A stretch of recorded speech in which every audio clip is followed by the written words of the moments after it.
bagaimana kita menekankan dalam doa kita, ya Allah karuniakanlah aku rezeki yang luas untuk memenuhi semua peluang kedermawanan di jalanmu. Jadi tujuan kita dapat harta, kita ingin mengaplikasikan hadis Nabi SAW yang Nabi bilang manusia ada 4 tingkatan. Yang pertama yang Allah karuniai ilmu dan harta, lalu dia menghabiskan keduanya di jalan Allah. Ini orang yang paling mulia, kaya raya, kemudian dia juga pintar agama, lalu dia habiskan semuanya, waktunya, energinya, hartanya untuk itu. Yang kedua orang yang Allah karuniai ilmu tanpa harta, lalu dia mencontohi yang pertama, maka dia akan sama dari sisi pahala. Tapi ini saja yang kita tidak beratkan, tidak sudah disebutkan karena ini sudah sering saya bahas hadisnya. Yang penting saksi bahasan kita, memiliki harta yang banyak yang kita bisa infakkan itu baik. Ya, dan ini bagian daripada agama. Saya pernah kasih contoh teman-teman sekalian, andai saja di masjid ini kita masuk, lalu kemudian kita sholat, kita dapat pahala kita sendiri. Seperti sebentar insya Allah mungkin kita sholat asar, maka kita akan dapat pahala sendiri. Imam mendapat pahala semua makmum, karena dia memimpin kita menghadap Allah. Muazzin dapat pahala semuanya, termasuk imamnya, karena dia yang panggil, hayya 'alas shalah, hayya 'alal falah. Tapi ada orang mungkin tidak hadir di masjid ini, cuma panen pahala. Siapa dia? Yang membangun masjid ini, ya, mungkin sudah meninggal, mungkin tidak ada di sini, tapi subhanallah, sadar gak kita teman-teman, pada saat dia nyumbang dulu, lalu terbangunlah masjid ini, maka semua orang yang sholat, di 5 waktu sholat, dia panen pahalanya. Maka harta itu benar kalau dikasih pada tempatnya. Makanya kata Nabi SAW, ni'ma malus salih biyadi abdis salih. Ya, sesungguhnya sangat nikmat yang sangat besar kalau harta yang baik berada di tangan orang saleh. Karena dia akan ampiaskan atau keluarkan harta itu ke jalan yang benar. Itu yang dimaksudnya. Maka ini perlu kita terapkan dalam kehidupan kita. Di antara karam-karamnya itu sudah kita sebutkan bagaimana dia selalu memenuhi semua kebutuhan rumah Nabi SAW, lalu mengirimkan setiap malamnya atau setiap harinya, di mana Nabi SAW menginap satu mangkok, satu khusus makanan favorit Nabi SAW, sadid.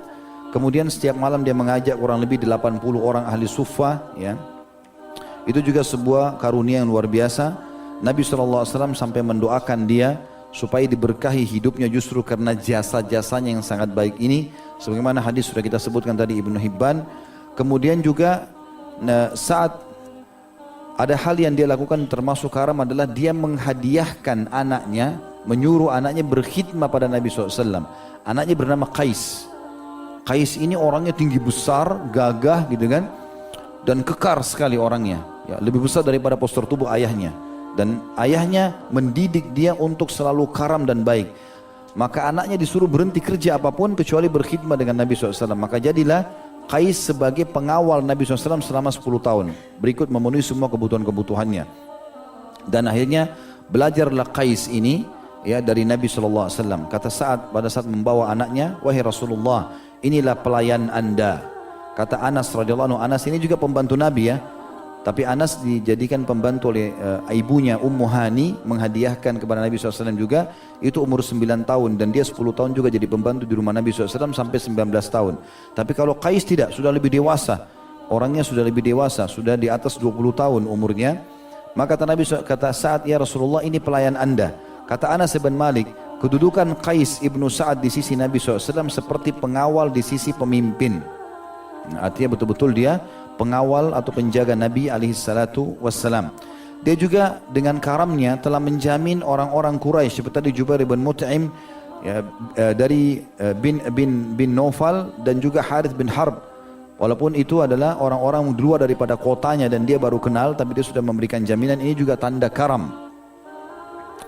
Kemudian ada satu kisah yang unik berhubungan dengan karamnya Sa'ad. Jadi saat ini menekankan anak-anaknya, dia punya anak Qais sama Thabit. Ada anaknya yang sangat masyhur namanya Qais. Qais ini kalau tidak salah mungkin anak dia yang kedua, pertama atau kedua, tapi dia sering dipanggil Abu Thabit. Berarti mungkin anak keduanya, Thabit anak pertama. Yang jelas Qais ini sangat terkenal sekali dengan karamnya, seperti ayahnya. Dan ayahnya membuka pintu buat dia. Pokoknya siapa saja yang kalian mau bantu-bantu. Ini gudang uang, ambil. Keluarkan, habiskan, begitulah instruksinya. Rupanya Qais ini luar biasa. Jadi tiap hari target dia keluarin duit, kasih orang.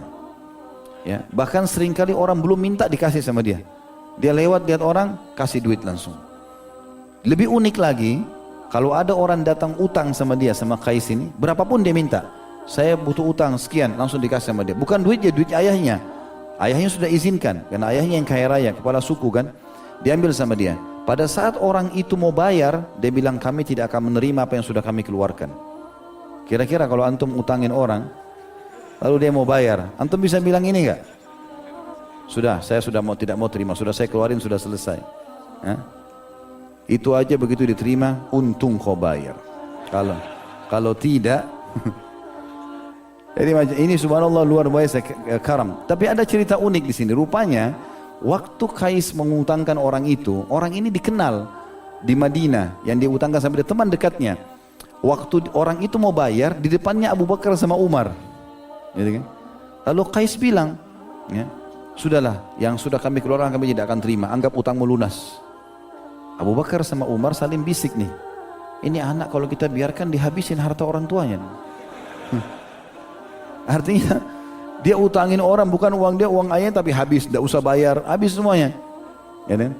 Rupanya kalimat ini pas lagi diucapin sama Abu Bakar sama Umar, niatnya prihatin kepada Sa'ad. Ini anaknya jangan habisin duit. Sa'ad pas lewat di situ. Waktu Sa'ad lewat, Sa'ad langsung teriak dengan suara keras mengatakan, siapa yang mau menolong aku melawan Abu Bakar sama Umar? Karena mereka berdua telah mengajarkan anakku supaya pelit. Mengatasnamakan namaku. Coba bayangin. Ini ada orang tua begini gak? Jadi luar biasa, dia suruh anaknya habisin. Kalau ada orang yang ingatin anaknya, malah dia tegur. Ini kenapa kau ajar anak saya pelit? Biarin aja dia mau habisin gitu. Ya. Nabi SAW juga mendoakan karena karamnya dia sampai mengatakan, jadikanlah keselamatan ya Allah dan rahmat khusus untuk keluarga Sa'ad ibn Ubadah. Dan Sa'ad ibn Ubadah teman-teman sampai dia meninggal. Sampai dia meninggal dan anaknya melanjutkan, setiap hari di atap rumahnya selalu ada yang naik teriak mengatakan, siapa yang mau ya daging sama minyak silahkan. Pernah sekali saat mendapatkan keuntungan sekitar 8.000 dirham. 8.000 ini besar sekali ya. 8.000 dirham itu mungkin kalau sekarang nilainya bisa 1,6 M, 1,4 M uang, sebanyak itulah. Lalu dia berbicara sama Qais, uang ini kita apakan Qais? Bagi aja ayahku. Anaknya sudah tertanam di jiwanya mau karam, udah bagi aja. Kata dia, baiklah, iklanin. Siapa yang mau uang silakan ambil. Jadi ayah sama anak keluar dari depan rumah teriak, siapa yang mau uang silakan ambil. Sampai orang lewat tidak dikenal mampir, ada yang butuh 1.000 dirham, ada yang 1.000 sampai habis. Waktu itu kalau tidak salah dalam kisah ini dikatakan ada 2 orang yang sempat lewat ambil, yang satu 3.000, yang satu 4.000, berarti 7.000. Kan 8.000 kan, 1.000-nya lalu dibagi-bagi. Dan itu sudah dikatakan begitu dia kasih, ini bukan utang ya, hadiah, ambil saja. Padahal ini 1,6 M. Ya. Bukan kayak antum 2.000 aja beratnya gitu. Ya. Ini luar biasa mereka dalam berinfak. Dengan penuh keyakinan Allah pasti akan ganti. Itu luar biasa. Gak mudah ya. Dan ini yang saya pernah bilang, kita beda dengan kapitalis. Kapitalis menabung pangkal kaya, Islam sedekah pangkal kaya. Menabung sama sedekah tidak akan ketemu sampai hari kiamat. Nah, gak mungkin. Orang kalau nabung maka pasti bakhil.